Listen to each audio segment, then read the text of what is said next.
요한계시록이 어렵고 그 다음에 이해가 안 되고 자꾸 헷갈리는 가장 중요한 이유가 뭘까 제가 생각을 해봤습니다.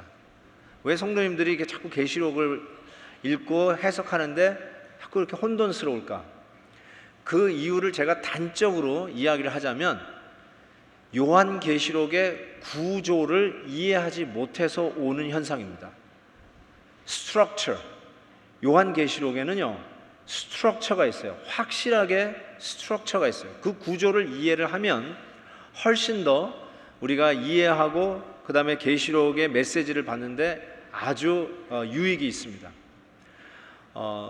그러면 어떤 구조를 잘못 갖고 있기에 계시록을 오해하는 것인가? 그 가장 잘못된 생각은 뭐냐면 계시록을 연대기적으로 이해하려고 하는 습관입니다.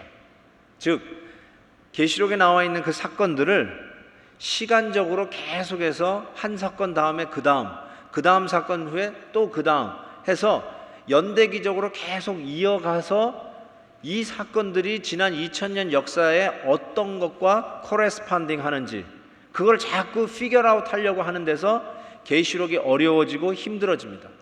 왜냐하면 그 어떤 것도 동일하지 않습니다. 어떤 시대의 해석도 이와 같은 연대의적인 생각을 가지고 해석해내게 되면 그 모든 대상이 다 달라집니다. 가장 대표적인 게 666이에요. 666의 대상이 시기마다 초대교회 시대부터 중세교회, 근대교회, 현대교회, 지금 21세기 교회 해석이 전부 다 달라요. 그와 같이 그래서 우리가 헷갈리는 건데 계시록의 구조에 있어서 가장 중요한 구조는 여러분 아웃라인에 적어놨는데 이건 설명을 안 들으면 이게 뭔가 싶습니다. 뭐가 선이 3개 그려져 있는데 이게 뭔가 싶은데 실은 7 인봉을 이제 떼기 시작하는데 7 인봉을 떼고 나면 그 다음에 7 나팔이 나와요. 7 나팔이 끝나면 그 다음에 7 대접이 나옵니다. 아주 굵직한 7 사이클을 얘기해요. 7 교회 이미 우리 배웠죠? 이제 7 인봉 나오죠? 7 나팔, 7 대접이 나오는데 이것을 일직선으로 쫙 늘어놓기 때문에 자꾸 혼돈이 오는 거예요. 그래서 이걸 어떻게 다시 구조 조정을 하냐면 7 인봉을 쫙 일선으로 놓고 이것이 바로 하나님의 역사의 파노라마를 쫙 펼쳐 보이는 겁니다. 그리고 나서 그 X마크에 제 7번째 인이라고 찍혀져 있는 바로 그때 7번째 인이 떼어지면서 실은 첫 번째 나팔이 꽝 부러집니다. 오버랩 되는 거예요. 그러면서 7번째 나팔이 부러지고 쭉 또 가다가 7번째 나팔 불 때 첫 번째 대접이 쏟아집니다. 뭘 얘기하자는 거냐면 이 사이클이 계속해서 반복이 되는 것을 의미합니다. 꼭 심포니 오케스트라 같아요. 베토벤의 아주 유명한 교향곡 넘버 5 운명을 보면 이렇게 시작합니다. 팜팜팜팜 팜팜팜팜. 근데 조금 지나가면 또 다시 팜팜팜팜 팜팜팜팜. 그래서 막 또 변주 나가다가 또 다시 테마 리듬으로 다시 돌아요. 팜팜팜팜 팜팜팜팜. 뭘 얘기하는 거냐면 7 인봉 팜팜팜팜 하고 한 파노라마를 쫙 지나가다가 다시 돌아와서 7 나팔이 부는 거예요. 팜팜팜팜. 그리고 7 대접 또 팜팜팜팜 나가는 거예요. 음악을 또 알아야 이거 또 이해를 하실 텐데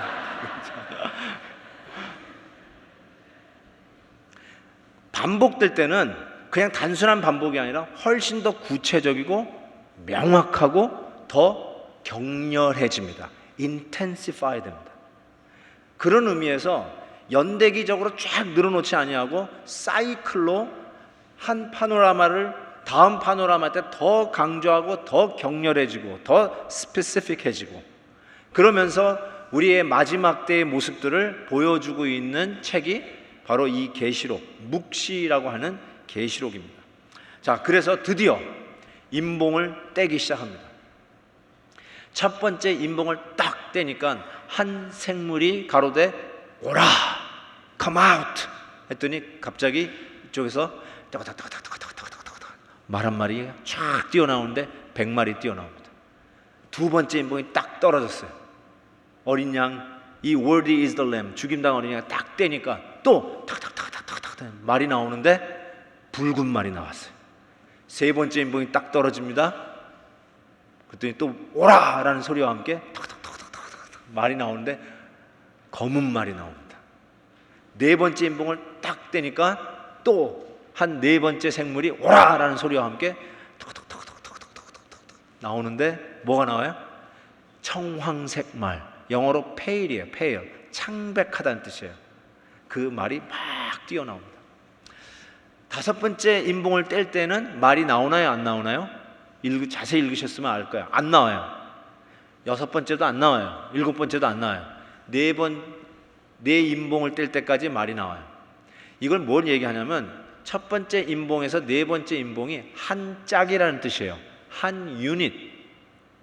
요게 이 패턴이 반복이 됩니다. 팜팜팜팜 요 반복이 일곱 나팔 가보시면 첫 번째 나팔에서 네 번째 나팔 때까지 한 짝이에요. 한 유닛으로 나와요. 그런 패턴인데 이 네 인봉을 뗄 때 각자 나온 이 말이 네 마리가 나오는데 이것은 한 메시지라는 의미입니다. 자, 자세히 살펴볼게요. 첫 번째 오라라고 하는 이 명령과 함께 100마리 흰말이 나왔어요. 근데 이 흰말 탄 자의 손에 활이 들려져 있었습니다. 그리고 그의 머리에는 면류관이 쓰여져 있었습니다. 이것은 전쟁 무기입니다. 그리고 면류관은 이 전쟁에서 이긴 승리를 상징하고 심지어는 그가 탄 100말 흰말조차도 승리를 상징합니다. 계시록에 나오는 수많은 상징들을 지금 우리 21세기에 나타내는 상징으로 이해하려고 하면 전부 다 오해하게 됩니다. 1세기 이 계시가 주어졌던 그 당시에 흰색의 상징을 알아야 됩니다. 그 당시 흰색의 상징은 순결의 의미도 있어요. 흰 눈과 같이 우리의 죄를 희게 하시리라. 양털과 같이 희게 하시리라. 이 완전히 순결의 의미도 됩니다. 우리가 어제 순결 서약식을 했습니다. 101명의 학생들이 순결 서약식에 임했어요. 부모님들도 오시고 봉사자들 많이 오셨는데 한 400명 정도 온 것 같아요. 어제 정말 대단했습니다. 근데 그 순결 서약식의 주제가 뭐냐면 흰색이에요. White, as pure as white. 순결을 의미하는데 이 순결을 의미하는 하얀색이 또 뭘 의미했냐면 승리를 상징했어요. 우리는 항복할 때 백기를 들어요. 그러니까 이건 항복했나 보다 그렇게 생각하시면 곤란합니다. 이 흰색은 순결뿐만 아니라 승리를 상징해요. 전쟁에서 승리하는 것을 이야기를 합니다. 두 번째 인봉을 뗄 때 나오는 말은 붉은 말이었어요. 이 붉은 말은 큰 칼을 가졌고 많은 핍박이 있었던 것을 보게 됩니다. 그래서 그 핍박 중에 흘리는 피가 바로 이 빨간색으로 상징되는 모습을 보게 됩니다. 참 어려운 시기를 이야기하는 것이 틀림이 없습니다. 세 번째 인봉을 뗐더니 그 말탄 자가 검은 말을 타고 나오는데 큰 칼이 아니라 저울을 들고 왔어요. 저울. 이 저울 가지고 뭘 재는가 봤더니 한 데나리온에 밀 한 대 그리고 보리 석 대를 재고 있습니다. 이건 단연코 뭘 얘기하는 거냐면 가난함을 얘기합니다. 한 데나리온은 한 사람이 하루 열심히 일해서 받는 일삭을 얘기해요. 그런데 그 하루 열심히 땀 흘려서 번 돈 가지고 겨우 밀 한 대, 겨우 보리 석 대를 삽니다. 되면은 좀 많은 거 아닌가 이렇게 하고 또 우리가 쓰는 그 측량 단위를 생각하시면 곤란합니다. 저거는 이런 것입니다. 좌우지간 되게 작다, 양이 작다라는 거야. 에게 하루 열심히 온종일 일했는데 겨우 밀 한 대 요것뿐이 안 돼?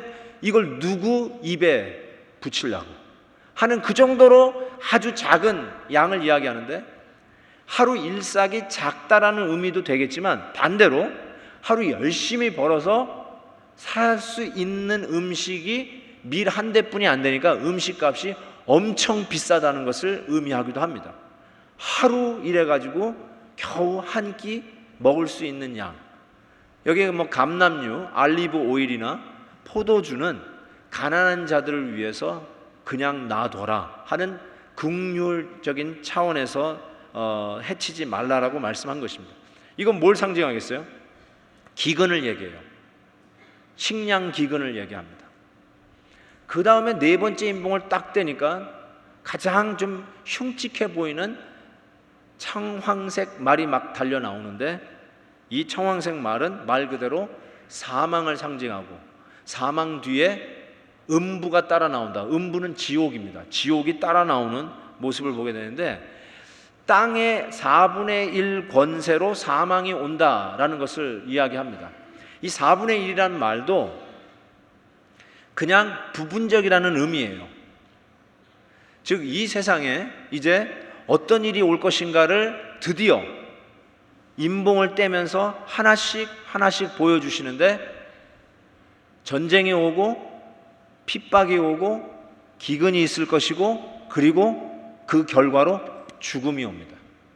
즉 이 사망이라고 하는 걸로 앞에 나온 세 말이 전하는 메시지가 다 하나로 포함이 됩니다. 기근, 핍박, 환난, 전쟁. 처처의 기근이 소리와 전쟁의 소문과 이런 소문들이 있을 것이라는 이야기를 오늘 이 인봉을 떼면서 가르쳐 줍니다. 아니, 인봉을 떼야 구원의 소식이 있다며요. 인봉을 뗄 자가 있어야 우리에게 소망이 있다라고 했는데, 이게 무슨 소망의 소식입니까? 라고 반문하시는 분이 있을지 몰라요. 맞습니다. 이 인봉을 떼는, 그리고 달려오는 그 말이 전하는 메시지는 핍박과 전쟁과 기근과 죽음의 메시지였어요. 그럼에도 불구하고 오늘 이 메시지에서는 우리에게 아주 강력한 소망의 메시지를 전하는데, 이 메시지를 전하는 자가 누구냐? 바로 죽임당한 어린 양 예수 그리스도가 이 메시지를 전한다는 사실이에요. 이 일들이 아차 하는 순간에, 깜빡 조는 순간에, 한눈 파는 순간에 실수로 우리에게 이와 같은 전쟁과 기근과 핍박과 죽음이라는 것이 오는 게 아니라, 이런 일이 있을 것이다 라고 선포하는 자가 우리 주 예수 그리스도, 역사의 주관자 되시고 알파와 오메가가 되시는 우리 주 예수 그리스도께서 전하시는 메시지라는 거예요. 그런 의미에서 위로예요. 아, 그분이 모든 것을 컨트롤하고 계시는구나, 그 뜻입니다. 어려움인가? 핍박을 받는가? 식량을 살 수 없어서 기근 가운데 있는가? 죽음의 위협합에 있는가? 아니면 불공평하게 죽은 자가 있는가? 그럼에도 불구하고 이것이 해프닝이 아니라 이런 일이 있을 것이다 라고 말씀하시는 우리 주 예수 그리스도, 왕중왕, 역사의 대주대 되시는 그분의 컨트롤 하에 있다라는 사실이에요. 그분이 말씀하시기에 위로가 되는 거예요. 이 그분의 권위와 그분의 컨트롤 하에 있다는 거. 여러분, 쫄병도 전쟁에 나가서 야, 우리가 이길 것인가, 이 작전이 성공할 것인가 벌벌 떨다가 사령관이 Everything is under control. Don't worry. Everything is under control. 이 말을 들으면 위로가 됩니다. 아, He knows what he's doing. 그렇잖아요. 그래서 대사령관이 이 작전은 성공할 것이니까 걱정 마라. 지금 지고 있는 것 같고 어려운 것 같지만 No problem. 다 기대하고 다 이미 알고 있는 일이다. 걱정 마라. Everything is under control. 거기에 힘을 얻고 쫄병도 다시 총칼 메고 나갈 수 있다면, 지금 주님께서 하시는 말이에요. 기근, 핍박, 환난, 전쟁, 죽음, 이런 것들이 벌어지겠으나 Don't worry. Everything is under control. I know what I'm doing. 지금 그 얘기하는 거예요. 하나님의 절대 주권을 얘기하고 있어요. 여러분, 우리가 때로는 이런 얘기를 많이 할 때가 있어요. 어떤 재난이 일어나고 어려움이 일어날 때 우리가 하는 얘기들, 하나님 어디 계십니까? 하나님 왜 간섭 안 하십니까? 왜 저것들을 그냥 놔두십니까? 우리가 이런 얘기를 많이 합니다. 그런데 실은 이 얘기를 언제 해야 되는 줄 아십니까, 여러분? 하나님의 말씀을 들을 수 있는 평안한 시대에도 이 얘기를 하셔야 돼요. 그래야 공평한 거예요. 하나님 앞에서 평안하게 사실 때, 몸이 건강하실 때, 아무 문제가 없을 때 이 얘기 하실 줄 알아야 돼요. 하나님, 왜 가만 놔두십니까? 나를 간섭하십시오. 찾아오십시오. 이래라 저래라 하십시오. 이 얘기 할 수 있어야 돼요. 근데 우리는 참으로 희한하게 평안할 때는 하나님 간섭하지 마십시오. Leave me alone. I want to live as I want to live. 그렇게 얘기해놓고서 고난만 닥치면, 어려움만 닥치면, 인생의 수수께끼와 같은 환난이 닥치면 주여 왜 간섭 안 하십니까? 왜 찾아오지 않으십니까? 하는 이야기를 해요. 미성숙의 표현이에요. 실질적으로 여러분은 이 환난 가운데 하나님 앞에서 왜 간섭 안 하냐라는 이야기를 실은 평온할 때도 물으셔야 돼요. 하나님, 간섭해 주세요. 나한테 이래라 저래라 좀 해주세요. 평온할 때에도 하나님, 나에게 구체적으로 간섭해 주세요. 이 이야기를 할 수 있어야 됩니다. 그럼에도 불구하고 어렵고 환난 닥칠 때 속수무책으로 넋놓고 있지 마시고 이 일이 하나님의 섭리 안에, 하나님의 주권 안에 있음을 믿고 위로를 얻으십시오. 주님 모르게 일어나는 일들이 아니에요. 하나님이 어디 베케이션 갔다가 아차하는 순간에 실수로 여러분에게 재난이 닥친 게 아니에요. 주님의 모든 섭리 엄브렐라 우산 안에 다 들어있어요. He knows what he's doing. 이거를 알면 위로가 오기 시작해요. 그 위로가 하나님의 주권인데 다섯 번째 임봉에서 더 확실하게 얘기합니다. 다섯째 임봉을 뗄 때에 누가 등장하냐면 핍박당하여 순교당한 성도가 나타납니다. 이 성도가 던지는 질문은 우리가 고난 가운데 던지는 질문과 아주 흡사합니다. 뭐라고 얘기합니까? 다섯 번째 임봉을 뗄 때에 10절에 보니까 큰 소리로 불러 가로되 거룩하고 참되신 대주제요 땅에 거하는 자들을 심판하여 우리 피를 신원하여 주지 아니하시기를 어느 때까지 하시려나이까. How long, O sovereign Lord? 언제까지 우리가 이렇게 억울하게 죽음당한 상태에서 있겠습니까? 우리의 이 억울함을 언제 풀어주시겠습니까? 라는 이 빅 퀘션 마크를 던지고 있는데 우리도 던지고 싶어요. 그때 우리 주님께서 그 순교당한 무고히 예수 믿는 일 때문에 고난당하고 핍박당하여 심지어는 목숨을 잃은 그 순교당한 자들에게 뭐라고 얘기하시냐면 흰 두루마기를 입히주세요. 두루마리가 아니라 두루마기, 옷이에요. 여기서도 흰 두루마기가 나오는 것은 뭘 의미할까요?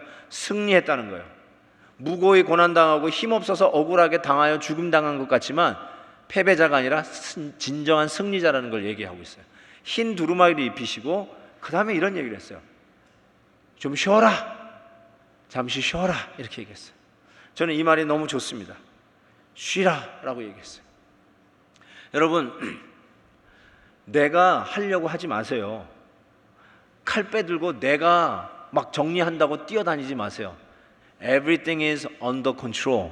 우리 대주제 Sovereign Lord, 주권의 하나님께서 모든 것을 관여하시고 관장하시고 모든 것을 다 컨트롤하고 있으니까 너 쉬어라 그랬어요. 쉬세요. 괜찮아요. 쉬세요. 우리 조상이 핍박받아가지고 억울한 일이 많은데 쉬세요. 마음에 평안을 가지세요. He has everything under his control. 쉬세요. 이걸 믿는 데서 오는 위로가 오기 시작합니다. 그러면서 이렇게 얘기해요. 왜 더디 오시냐고 얘기해요. 왜 빨리 안 하시냐고, 빨리 좀 오시라고 얘기해요. 맞습니다. 주님의 다시 오심이 지연되는 것 같아요. 근데 주님께서 이런 얘기를 하세요. 그 수가 차기까지는 아니래요. 이 말이 뭘 얘기하느냐면 우리 주님은 한 번도 늦은 적이 없다는 거예요. 1초도 안 늦으세요. 여러분은 좀 늦죠? 가끔. 그런데 우리 주님은 당신의 타임 테이블에서 1분 1초도 늦지 않으세요. 정확하게 당신의 절대 주권하에 당신이 생각하는 타임 테이블로 이 역사를 운행하고 계세요. 이 모든 일들을 당신의 뜻에 따라 정확하게 한치의 오차도 없이 돌리고 계시는 분이 그 수치를 기다리고 계시는 우리 주님이라고 얘기하고 있어요. 우리 입장에서는 지연되는 것 같아요. 그런데 왜 지연되는 것 같을까요? 이 질문을 던진 이가 이 순교당한 이들뿐만 아니라 우리들뿐만 아니라 실은 베드로도 이 질문에 답을 합니다. 베드로 후서 3장에 보면 사랑하는 자들아 죽게는 하루가 1000년 같고 1000년이 하루 같다는 이 한 가지를 잊지 말라. 주의 약속은 어떤 이들이 더디다고 생각하는 것 같이 더딘 것이 아니라 오직 주께서는 너희를 대하여 오래 참으신대요. 왜? 아무도 멸망하지 아니하고 다 회개하기에 이르기를 원하시느니라. Do not want anyone to perish. He doesn't want anyone to perish. Everyone to come to repentance. 회개할 때까지 기다리신다. 여러분에게 묻겠습니다. 혹시 예수님이 10년 전에 오셨다면 소망이 있는 분 계세요?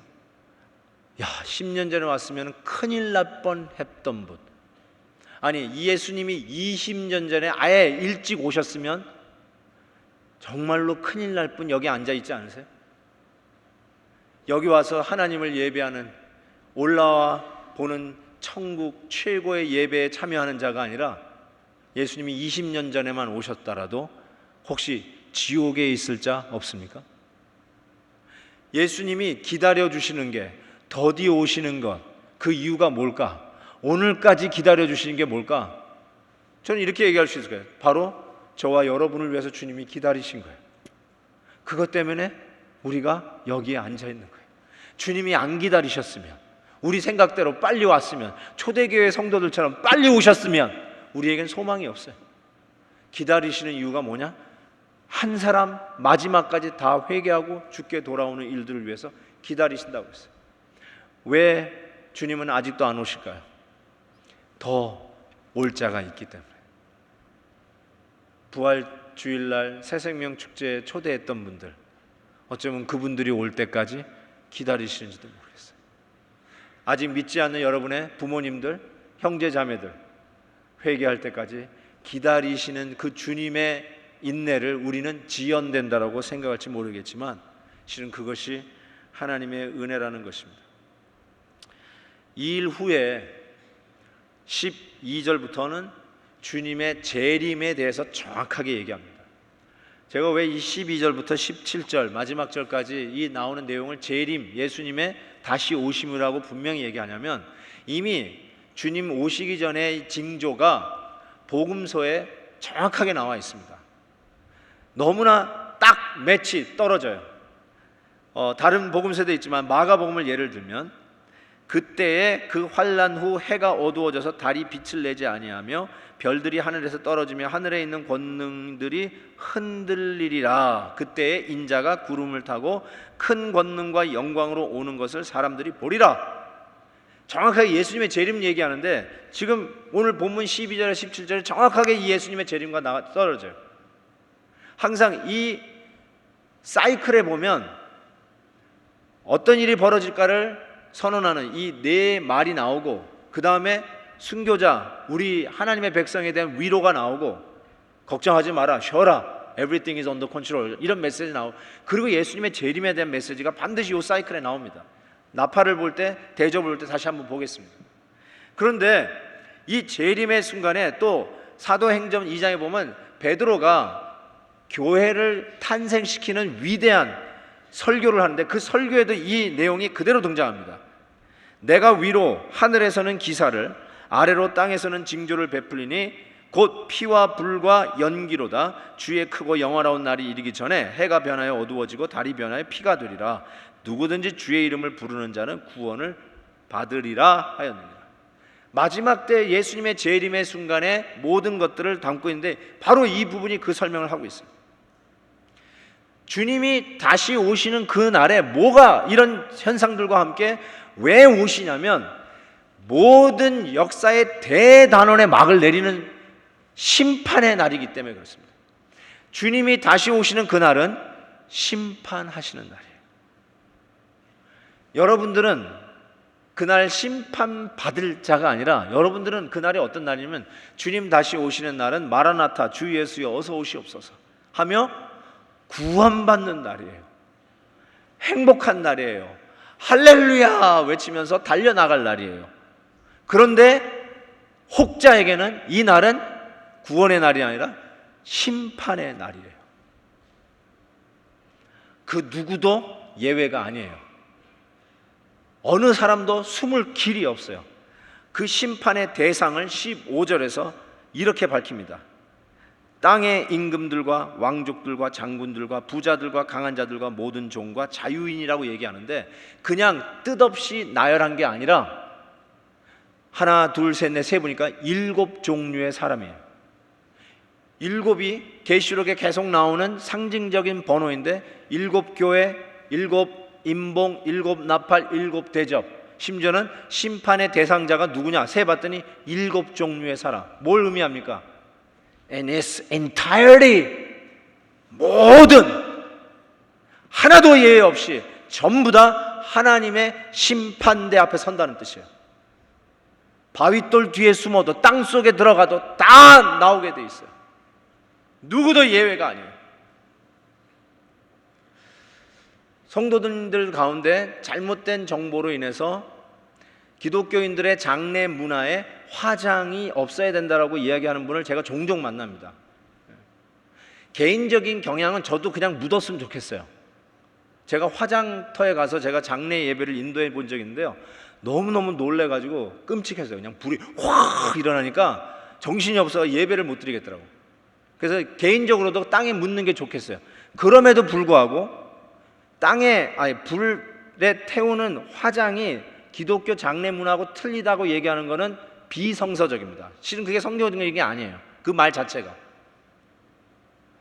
부활할 때 그러면 못 나오잖아요. 그래요. 무슨 소리예요? 부활할 때 왜 못 나와요? 그냥 묻어도 다 이미 진토로 돌아간 그 육체 다 주님이 재림하신 날 다 올라와요. 다. 초대교회 성도들, 사자밥이 된 초대교회 성도들 많아요. 사자 배 안에서 소화돼서 배설물로 나온 성도들도 있어요. 그거 어디로 갔느냐? 다 주님 재림하신 날 다 나와요. 고기밥 된 사람 다 나와요. 인간 토치, 인간 횃불로 로마의 거리를 밝혔던 우리 핍박받은 성도들 다 불타서 없어진 것 같지만 다 그날에 다 나와요. 과학적으로 질량 보존의 법칙 있어요. 없는 게 아니에요. 사라지는 게 아니에요. 다 그대로 다 불러 나옵니다. 여러분, 우리들은 구원받는 자들도 다 나와요. 뿐만 아니라 심판받을 자들도 하나도 예외 없이 in its entirety, no exception 다 심판대 앞에 나오게 돼 있어요. 문제는 이거예요. 제가 생각할 때 문제는 이거예요. 우리는 구원받는 날로 주님의 재림이 기다려져야 되는데 혹 만에 하나 오늘 이 예배에 들어오면서 예배를 드린 자가 주님의 재림이 구원의 날인 줄 알고 있다가 심판대 앞으로 끌려간다면 그것처럼 황망하고 그것처럼 어렵고 그것처럼 비극이 아닌 게 없어요. 여러분 정말로 정신을 차리셔야 돼요. 주님이 다시 오시는 날은 한 사람도 예외 없이 다 나옵니다. 심판대 앞으로 나오든지 구원받는 자로 나오든지 다 나오게 되어 있어요. 제가 존경하는 신학자이신 R.C. 스프롤 장로님이 계세요. 그분은 목사가 아니라 장로님이세요. 평생 장로로 교회를 섬기는데 신학교 교수님이세요. 그럴 수도 있어요, 여러분. 그래서 그분의 책들을 많이 읽는데 그분이 기가 막힌 통찰력 있는 한 도전을 준 게 있어요. 우리가 구원, deliverance, salvation, deliverance를 할 때 뭐뭐로부터의 구원이잖아요. 뭐뭐로부터의 구원인데 우리가 흔히 생각할 때 이 구원을 예를 들어서 지옥으로부터의 구원, 질병으로부터의 구원, 어려움으로부터의 구원, 좀 더 적나라하게 영적인 얘기를 한다면 귀신들, 마귀로부터의 구원, 어둠의 세력으로부터의 구원을 이야기하는데, 진짜 받아야 할 구원은 무엇이냐면 하나님의 진노하시는 심판으로부터의 구원을 받아야 된다고 얘기하고 있어요. 이게 정답이에요. 실은 우리가 어디로부터 구원을 받아야 되냐면 공의로우신 하나님의 심판에서 구원을 받아야 살아요. 여러분, 귀신들로부터요, 마귀로부터요, 질병으로부터요, 환난으로부터의 구원이요, 이거는 게임이 안 됩니다. 그건 시시해요. 하나님의 공의로운 심판에 비유하면 그 심판의 불길과 하나님의 진노하는 걸 생각해 보면 이 땅에서 어려움과 귀신들, 어두움의 세력으로부터 구원받는 건 게임이 안 돼요. 우리가 정작 받아야 할 구원은 진노하시는 하나님의 심판으로부터의 구원이에요. 그 공의로운 하나님 앞에 죄인들이 어떻게 구원받을 수 있습니까? 그 하나님의 불꽃과 같은 눈동자로 지켜보는 그 앞에서 당당하게 설 자가 누가 있습니까? 그래서 오늘 본문이 누가 그 앞에 서리요? 공의로운 그 하나님의 심판대 앞에 누가 감히 담대하게 서리요? 그럴 수 없다는 거예요. 찬송가에도 나오죠. 피난처 있으니 환난을 당한 자 이리로 오라. 그 찬송가에 보면 주께서 한 번만 바라시면 이 세상의 모든 것 다 망하겠네. 이게 하나님의 권세 능력이에요. 주께서 아니라 그러면 죽어도 아닌 거예요. 주께서 노하면 노예요. 구원받을 자가 없다는 말이에요. 그래서 심판으로부터의 구원을 받으셔야 돼요. 어떻게 받아야 되느냐? 그 힌트가 오늘 본문에 숨어져 있어요. 무고히 죽임당한 순교자들이 어디에서 how long, 우리가 언제 어느 때까지 기다리리까라는 이 고백을 하는데, 그들이 어디서부터 이걸 외치냐면 제단 밑에서 외쳐요. 다른 데서 외치는 게 아니라 제단 밑이에요. 제단 밑이 어디냐면 바로 이 임봉을 떼는 worthy is the lamb, 합당한 어린 양이 죽임을 당해 흘린 피, 바로 그 제단 밑이에요. 우리의 죄가 공의로운 하나님 앞에 섰을 때 누가 감히 그 불꽃 같은 주의 눈동자 앞에 설 수 있겠습니까? 그런데 우리는 대속의 은혜로, 나를 위하여 피 흘려주신 어린 양의 은혜로 그 앞에 나아갈 수 있고 구원받는 길로 갈 수 있고 천국을 향해 갈 수 있는 것을 이야기합니다. 여러분, 저는 오늘 이 말씀이 이렇게 와닿아요. 이 세상은 순 모순 덩어리예요. 억울한 것 투생이라고 해도 틀리지 않을 것 같아요. 우리가 이번에 잘 보지 않았습니까? 배가 뒤집혀지는 사건을 통해서 정말로 무고히 죽어가는 그 어린 학생들을 보면서 절규하는 우리 부모님들과 썩은 어른들의 모습과 이걸 통해서 드러나는 이 잘못된 종교 이단들의 모습을 우리가 적나라하게 보지 않았습니까? 정말 억울하고 답답하고 어찌할 바를 모르겠어요. 그런데 참으로 희한하게 이 일이 진행되는 동안에 방글라데시에서도 페리가 뒤집어져 가지고 수백 명이 죽었습니다. 참으로 희한하게도 이런 일이 벌어지고 있고 이것들이 CNN이고 팍스고 그리고 뉴욕타임즈고 그리고 BBC에 다 이 뉴스가 나가고 있는 마당에 터키 탄광에서도 폭발 사건이 일어나고 정부의 미지근한 대책으로 인해서 나라가 지금 전복한다고 뒤집는다고 총리 사퇴하라고 야단났어요. 그 일 터지면서 수백 명이 또 죽었어요. 여러분, 뭘 얘기하냐면 이런 일들은 반복될 겁니다. 다시 일어납니다. 이건 예언할 필요도 없어요. 또 일어납니다. 세상이 그래요. 모순투생이에요. 주님께서 말씀하셨어요. 핍박이 있을 것이고 전쟁이 있을 것이고 기근이 있을 것이고 핍절함이 있을 것이고 사망, 죽음, 억울한 누명 쓰고 죽는 일들이 계속 일어날 것이라고 얘기해요. 여러분, 지구를 보십시오. 지금도 우리는 잘 살고 있고 일한 대가를 받는 정당한 사회 속에서 그래도 평안함을 누리는 이 땅에서 살고 있지만 대부분의 세상은 보면 참으로 불공평하고 미니멈 웨이지도 받지 못해요. 저희가 몽골에 가서 섬겼는데 홈레스들, 우리 교회가 돕는 그 홈레스들을 우리가 보고 오지 않았습니까? 그래서 정말 큰 뜨거운 숲에 프렌치 브레드 잘라가지고 그걸 주는데 뭐 말 그대로 홈레스지만 거지들이죠. 다 알코올 중독자들이죠. 보드카 마시면서 그냥 그 추운 몽골 땅에서. 그런데 이게 서브를 하고 있는데 한 그 몽골 이 거지가 저를 보고 이렇게 얘기를 해요. 미안합니다 그래요. 한국말로. 깜짝 놀랐어요. 이 몽골 사람 한국말을 하니까. 그래서 내가 어떻게 한국말을 어떻게 아세요? 그랬더니 뭐라고 그러는 줄 아세요? 나 한국말 잘해 짜시가 그러는 거예요. 깜짝 놀랐어요. 지금 얻어먹는 주제에 나보고 짜시가래. 그래서 뺏으려고 그랬어요 내가. 얻어먹으면서도 당당하고요, 주는 사람에게 짜시가 하는 사람이에요. 이게 세상이에요 여러분. 억울하게 죽는 거요? 옛날 미개한 시대에 미개한 사회에서 있었던 거라고요? 아니요. 지금 수단을 보세요. 예수 믿는 사람들이 얼마나 지금 학대, 학살 당하고 있는지 아시죠? 뉴스에 나왔죠? 지난 1세기 100년 동안에 예수 믿는 것 때문에 죽은 순교자의 수가 그전 1900년 기간 동안에 순교한 수를 다 합친 것보다 더 많습니다. 옛날은 미개해서 순교를 당했고 이쯤에는 그런 일이 없을 거라고. 아니요, 지금 순교당하는 자가 지난 1900년 동안 다 합친 숫자보다 훨 많습니다.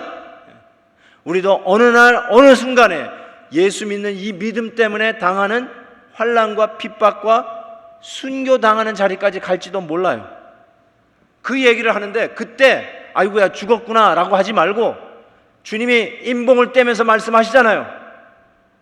전쟁이 있을 것이고 처처에 전쟁의 소문이 있고 기근이 있을 것이고 처처에 기근 소식이 들리고 그리고 핍박이 있을 것이고 예수 믿는 것 때문에 죽임당하는 일이 있을 것이고 그걸로 인하여 사망이 오는 이 세상이 펼쳐질 때에도 내가 이해 안 되는 일이 일어나도 아무리 생각해봐도 우리 가정에 이런 날이 있을 수 없는데 이런 일이 일어났다고 생각하고 아직도 그 답을 모르고 있다 할지라도 분명한 것은 이런 일이 있겠다고 하시는 절대 대주대 되신 주님께서 이 모든 것을 알고 이끌어 가시는 것을 믿고 담대히 오늘도 믿음의 길을 가라는 거예요. 손해보는 것 같아도 믿음의 길을 가라는 거예요. 내 꾀부리지 말고 정석대로 하나님이 기뻐하시는 믿음의 길, 신앙의 길, 당당한 길, 정직한 길, 사람 되는 길, 모든 사람이 같이 사는 길, 내가 희생하더라도 우리 가족이 살고 우리 교회와 공동체가 사는 길, 그 길을 가라는 거예요. 저는 분명히 믿습니다. 이 세상은 어차피 억울하고 어차피 모순투생이에요. 그런데 분명한 거는 그 나라에 가면 해답이 분명히 있을 걸 전 믿어요. 그 나라에 가면 아 그래서 그러셨구나 이해하는 날이 있을 줄 믿어요. 나는 왜 이렇게 부당한 대우를 받았는지 모를 때가 있어요. 우리 가정은 왜 이렇게 환난을 당하는지 몰라요. 우리 가정에 왜 장애아들이 있는지 잘 모를 때가 있어요. 아직도 답이 안 풀려요. 나는 왜 사기를 당했는지 잘 모를 때가 있어요. 나는 왜 암을 한 번도 아니고 2번, 3번 걸리는지 잘 이해가 안 돼요. 근데 여러분, 주님이 몰라서 생긴 일이 아니에요. Everything under His control. 주님이 알고 계세요. 왜 그런지 몰라도 그날에 가면 확실히 알아요. 그래서 지금 우리가 할 수 있는 길은 믿음으로 오늘도 하나님 기뻐하시는 길을 뚜벅뚜벅 걸어가는 거예요. 왜요? 역사의 최종 승리자를 쥐고 있는 분은 대주대 대신 알파와 오메가 되신 우리 주 예수 그리스도시기 때문에 그렇습니다. 이 주님을 믿고 담대히 오늘도 믿음의 길을 가는 우리 베델의 성도 되시기를 주의 이름으로 축복합니다. 기도하겠습니다.